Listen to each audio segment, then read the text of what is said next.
кісілер жалпы мені інісімен бірге тастап кетті ғой, жалғыз деп айтпай ақ қояйын, бірақ інісімен бірге тастап кетті. Қазір келем достарыммен жүріп қайтамын деген сияқты еді, бірақ телеграмына қарасам клубтан бірақ шыққан сияқты. Енді ол жақта еще 500 мыңға стол заказ берген. Енді екі адам болса, просто екі адам жүріп қайтуға да болады, бірақ енді знаешь, қасында адам болады деген сөз. Білмеймін, может мені алып кетсе, мен сеніп жүре беретін едім, қасында қойшы, мен бармын ғой, білемін ғой, не істеп отқан деген сияқты. Ал енді жұптық ара қатынаста қызын тастап кетіп не істеуі мүмкін деген ойлар енді неше түрлі жаман ой кетіп жатыр, шыны керек. Бірақ шынымен де ғой, жұптық ара қатынаста мен ойлаймын өз басым ондай дұрыс емес деген сияқты. Либо жүрсең, қасында қызыңды алып жүруің керек.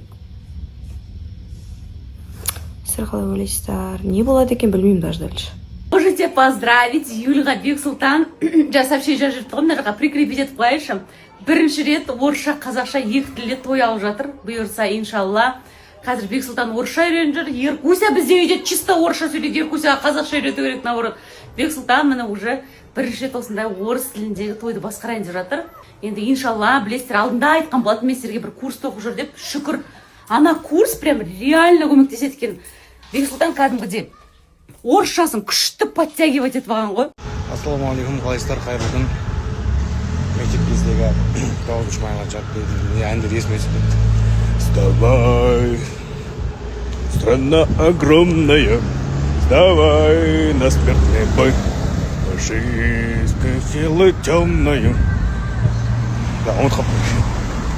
Бұндай нелер концерттерді, мерекелерді айыратын ән айтып жүрмін. Вставай, страна огромная, вставай на смертный бой. Жеңіс күні құтты болсын. Мерекелеріңізбен шын жүректен құттықтаймын. Қазір мен базар аралап, анамна заттар алып, машинамызды ел болып күтіп жатырық қоймысын. Бір-екі заттар кешігіп жатыр, соған сондай болып тұрмын. Ана әндер болады ғой мектепте. День победы, порохом пропах, этот радость, седьмая навеска. Сондай этот праздник создан слезами на глазах. Тағы бір әндер еді, ұмытып қалыппын. Қандай еді шеше. Осындай майда-шүйде детальдар бар еді, соларды тауып погода дейтін орандар не болып кетті. Понятие ғой, короче. Мына базардан алып, бүкіл нәрсені ошақтан табамыз. Осындай майда-шүйде заттар іздеп. Макияжымды өшіруге қимай жатырмын, прям күшті, сенге аккуратно. Бірақ алдында кірпіктерімді алып тастадым. Қазір тамақ істейін деп жатырмын. Еще Алматыға қазір бөлем күйеумен келген екен. Солар келейін деп жатыр қазір үйге. Еще как раз іздбасар қазір түнде Таразға жолға шығады. Бір туысқандарымыздың жылдығы болайын деп жатыр бұйырса. Вот соған барады ертеңге. Соң как раз үйде қорғамыз ғой деп жатқан кезде как раз Алматыға кеп қапты. Сөйтіп бөлелерім үйде болады, бөлем получится күйеумен. Сол қазір лағман істей жүрейін деп жатырмын. Сонымен макияж өшіру керек, не де болса. Или қазір может видеоға желание болса түсірем. Қайырлы күн достар. Исаев ауылынан сөйлеп тұрмыз. Неге десеңіздер, біздің үйіміздің балкаларын бәрін қатырып біттік, алла қаласа. Балкаларын қойып шықтық, орналастырдық. Бәрі әдем болды. Өте керемет шығып жатыр. Аллаға шүкір. Енді ең маңызды коробкасын құраймыз қазір. Төбеде бұл енді біздің шатыр конверт болады. Мына алдында шестигранник бар. Сонымен осының, короче, қазір коробкасын құратын боламыз. Диагональны шығарып жатыр. Бірінші қазір жігіттер полный диагональны шығарып алады. Диагональны қалай шығару керек екенін енді түсіндім. Енді мен миыма жетіп жатыр. Өйткені действительно үйдің квадратымен бұл конкретно бұл негізі геометрия екен. Сол үшін жігіттер қазір полностью, алла қаласа, үйдің диагональны шығарып алады. Одан кейін уже бүгін 4 коробкасын құрамыз. Яғни конверттің коробкасын құрамыз, алла қаласа. Ағаштарымыз бәрі дайын, брус алып келдік, алла берса. Стропиламыз дайын, обшеткамыз дайын. Алла қаласа енді бір 2-3 күнде, 4 күнде крышамыз бітіп қалады, иншалла. Сол, алла бізге күш қуат берсін осы үйді бітіруге. Солай достар. Күнде бүгін қарасып тұр, әдем болып тұр. Ауа райда Ерекең жүр мынақты әні. Ерекең красавчик. Ән сіздерге сәлем жолдап жатыр. Осы достар, үйдің қазіргі тұрысы осы. Крышаны алла қаласа жақында бітіреміз. Одан кейін алдыда істейтін жұмыс өте көп, достар, өте көп. Алдыда навесіміз бар, лестницамыз бар, одан бөлек стяжка бар.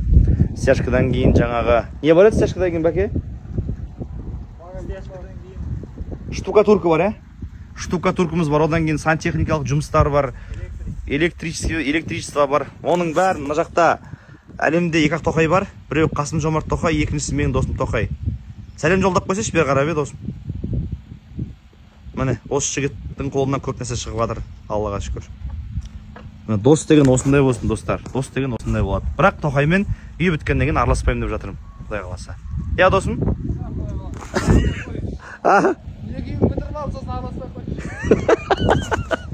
Ойнап айтамын. Достығымыз мәңгілік болсын. Осындай бір-біріміз үшін жаралған достарымыз біз. Құдай қаласа досым үйленеді. Досымның бүкіл тойын өзім көтерем. Құдалығынан бастап, беташарынан бастап өзім жүгіріп, полный досым тойын өзім Алла қаласа бұрқыратып берем. Жақсылығы бар, тойы бар енді. Маған көмектесіп жатса, мен досыма 10 есе көмектесем ғой, иншалла. Любой жағынан. Ал, достықтарыңыз осындай болсын. Дос деген осындай кезде білінеді, ағайын. Аман болайық, бар болайық, әрі болайық, тірі болайық. Әлемдегі ең бақытты жандардың бірі болайық.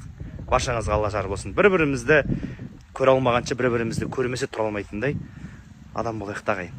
Алла разы болсын бәріңізге. Ал, достар, біз үйге келдік. Кеше мен тойға кетіп қалсам, жігіттер төрт бұрышты шаңырағын құрып көтеріп қойыпты уже. Алла қаласа біз сақадай сайымыз. Ерекең бар мына жақта. Мына жерде Тоқай. Тоқайды қарасаңыздаршы, ойбой, масканы қарасай. Защита ма? Защита.